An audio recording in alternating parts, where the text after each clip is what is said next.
Island of the Blue Dolphins by Scott Odell, as read by comedian Alex Elkin. Chapter 29. After 2 more springs had gone on the morning of white clouds and calm seas, the ship came back. At dawn, I saw it from the headland, far out on the horizon. When the sun was overhead, it lay anchored in Coral Cove. Until the sun went down, I watched from the headland while the men made a camp on the shore and built a fire. Then I went to my house. All night long I did not sleep, thinking of the man who once had called to me. I had thought of his voice calling for a long time, since the night of the storm when the ship had sailed away. Every day during those 2 springs and 2 summers, I had gone to the headland and watched, always at dawn and again at dusk. In the morning I smelled smoke from their fire. I went down to the ravine and bathed in the spring and put on my otter cape and my cormorant skirt. I put on the necklace of black stones and the black earrings. With the blue clay I made the mark of our tribe across my nose. Then I did something that made me smile at myself. I did what my older sister Ulape had done when she left the island of the Blue Dolphins.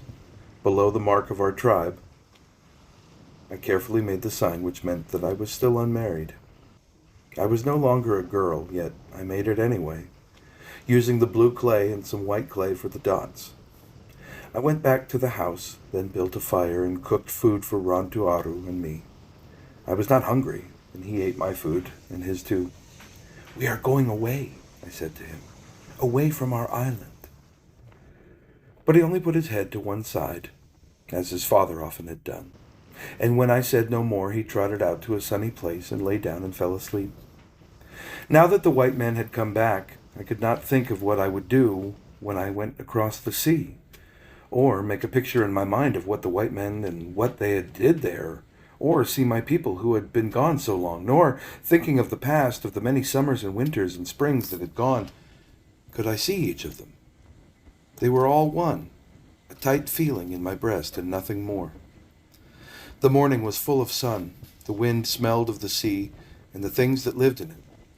I saw the men long before they saw the house on the headland, far off on the dunes to the south. There were 3 of them, 2 tall men and one who was short and wore a long gray robe. They left the dunes and came along the cliff, and then seeing the smoke from the fire which I kept burning, they followed it, and at last reached my house.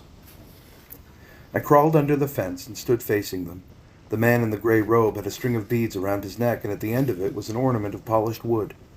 He raised his hand and made a motion toward me, which was the shape of the ornament he wore.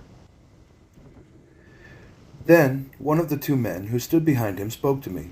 His words made the strangest sounds I had ever heard. At first I wanted to laugh, but I bit my tongue. I shook my head and smiled at them. He spoke again, slowly this time, and though his words sounded the same as before and meant nothing to me, they now seemed sweet. They were the sound of a human voice. There is no sound like this in all the world. The man lifted his hand and pointed toward the cove and made a picture in the air of what could have been a ship.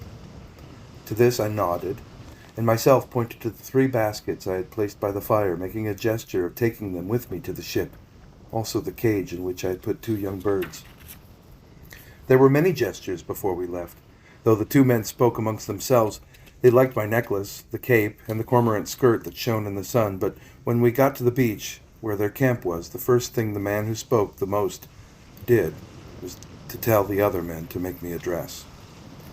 I knew this was what he had said because one of them stood in front of me and held up a string from my neck to my feet and across my shoulders. The dress was blue. It was made of 2 trousers, just like those the white men were wearing. The trousers were cut up into pieces, and then one of the men sat down on a rock and put them together again with white string. He had a long nose, which looked like the needle he used. He sat all afternoon on the rock, and the needle went back and forth, in and out, flashing in the sun. From time to time he would hold up the dress and nod his head as if he were pleased. I nodded as if I were pleased, too, but I was not.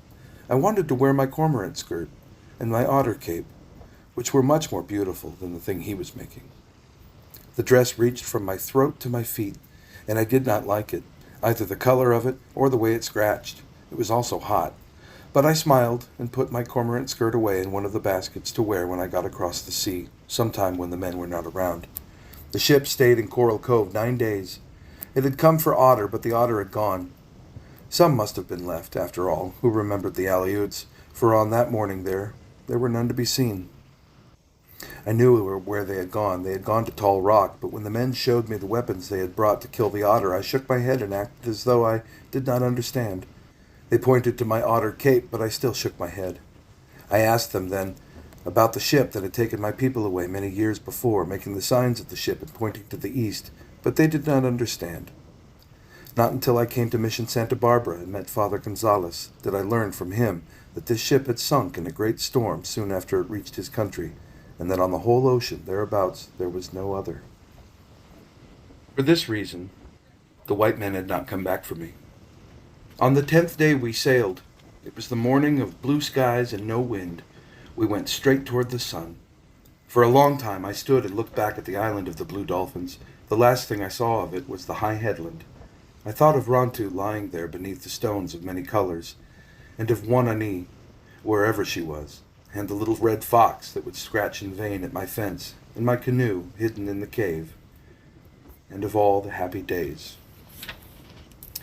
Dolphins rose out of the sea and swam before the ship. They swam for many leagues in the morning through the bright water, weaving their foamy patterns. The little birds were chirping in their cage, and Rantuaru sat beside me. That is the end of Island of the Blue Dolphins by Scott Odell. Thanks for listening.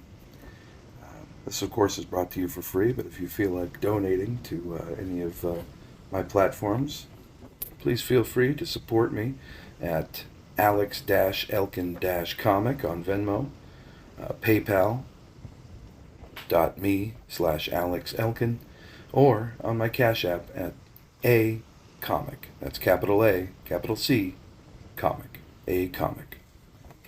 Thanks for listening.